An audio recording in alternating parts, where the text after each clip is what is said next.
झांकी दिखाया गया। भगवान के जन्म की कथा हो।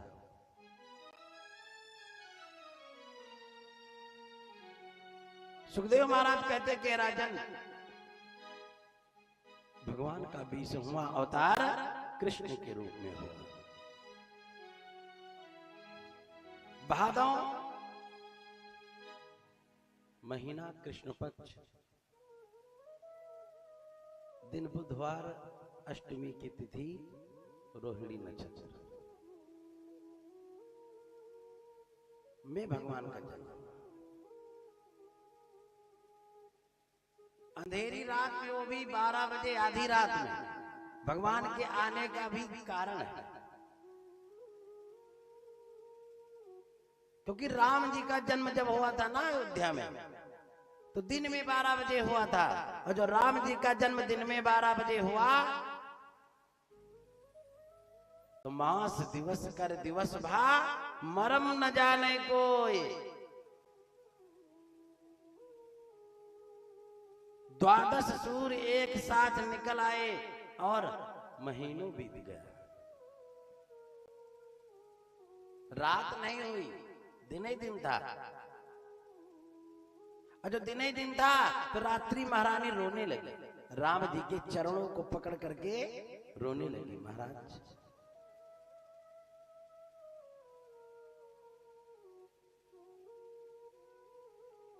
तो सुखदेव महाराज ने बताया कि रात नहीं हुई, दिन ही दिन था। तो राजा परीक्षित ने कहा, रात्रि कहाँ चली गई? तो कहा, रात्रि माता भी अयोध्या गई, राम जी के जन्मोत्सव की खुशी मनाने लगी और राम जी के चरणों में रो रही थी कि अवधपुरी सोहे यही भांति, प्रभु ही मिलन आई जन राती।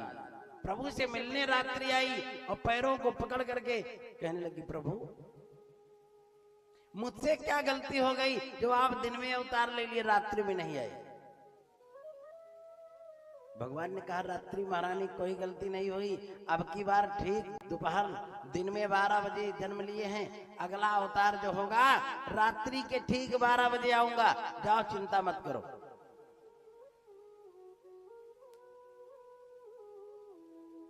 चंद्रमा जी भी आए, कहा सूर्य से हम बड़े हैं, अब आप सूर्य के यानी दिन में आ गए। भगवान ने कहा, तुम भी चिंता मत करो, जाओ, मैं रात्रि में जन्म लूंगा अब की बार। चंद्रमा ने कहा, तब तक क्या करूं? संतोष नहीं हो रहा है। तो भगवान ने कहा, जाओ, जब लोग मेरा नाम लेंगे ना, तो तुम्हारा नाम साथ में जरूर लेंगे। बोलो रामचंद्र भगवान की जय हो। इसीलिए रात्रि में भगवान को आना पड़ा। और दूसरा, जेल में थे, आधी रात जब बीती, पहरेदार सब सोए थे, थोड़ा थोड़ा तो योग माया का प्रभाव हुआ, सब सो गए।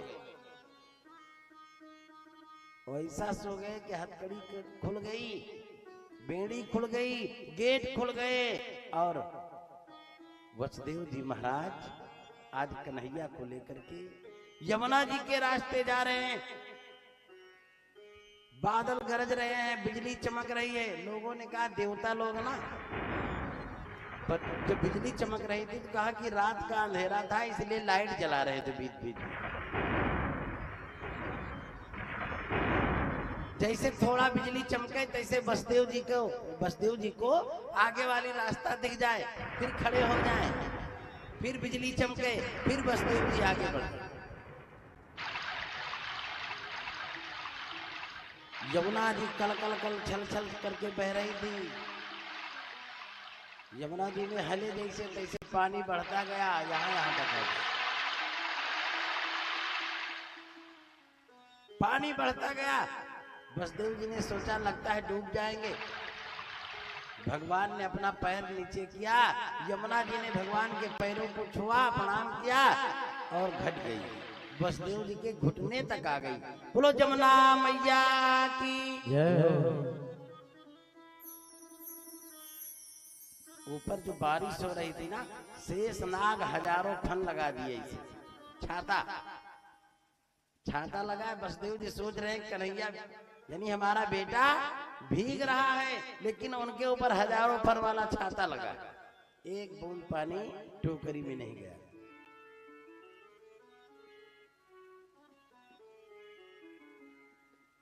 भगवान ने जैसा बताया था वैसे वसुदेव जी ने नंद बाबा के यहाँ गोकुल में पहुंचे और जो बिटिया जन्मी थी उठाया, टोकरी में रखा, बेटी को सुला दिया। ये भगवान की कृपा थी कि आधी रात में किसी का दरवाजा खुला था।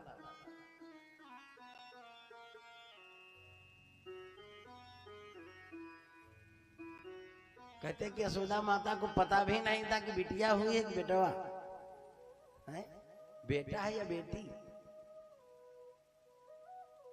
अच्छा प्रसव हुआ, पीड़ा हुई,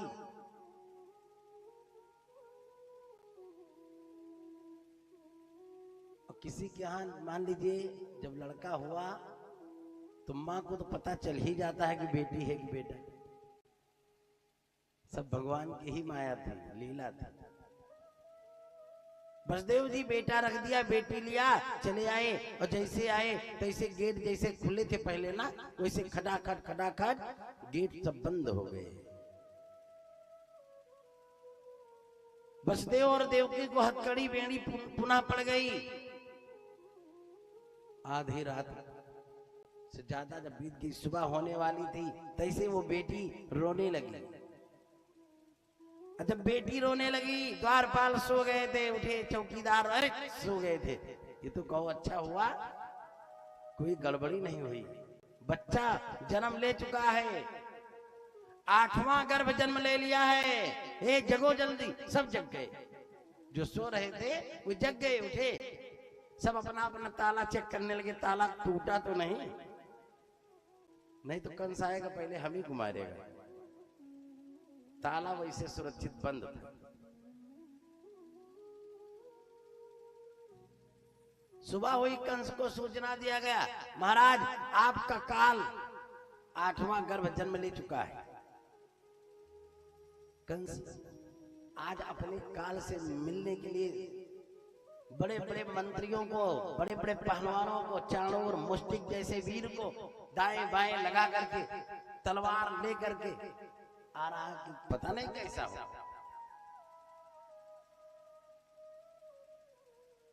कंस के आगे ताले खोले गए, भैया ताले पर ताले, ताले पर ताले पड़े थे।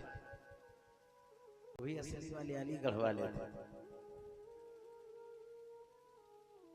कंस के सामने जब ताला खोला गया, कंस देवकी और वसुदेव के पास पहुंचा, कहां है मेरा काल?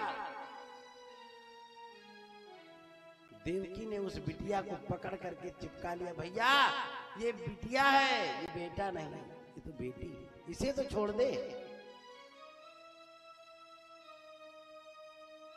कंस ने कहा बेटी?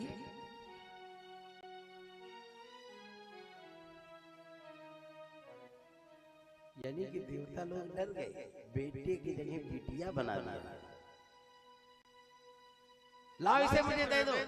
देवकी ने कहा भैया इसने आपका कुछ बिगाड़ा नहीं, ये बिगाड़ भी नहीं पाएगी, और इसे मत मारो। कंस मान गया था, लेकिन जो चाणूर मुष्टिक मंत्री थे, अरे कहा महाराज गलती कर रहे हो, बिटिया बेटा और बेटी एक होते, बेटी बेटा एक समान। एक बात, दूसरी बात, बिटिया का पति भी जो दामाद कहा जाता है उसको भी लोग बेटा कहते हैं। ये देवताओं की चाल है, ये हो सकता है इस बिटिया का बेटा जन्म ले तब तुमको मारे। मेरी बात यह है, इसे छोड़ो ना, मार डालो। कंस ने कहा बात तो सही कह रहे हो तुम, देवकी इस पुत्री को मुझे दे दे।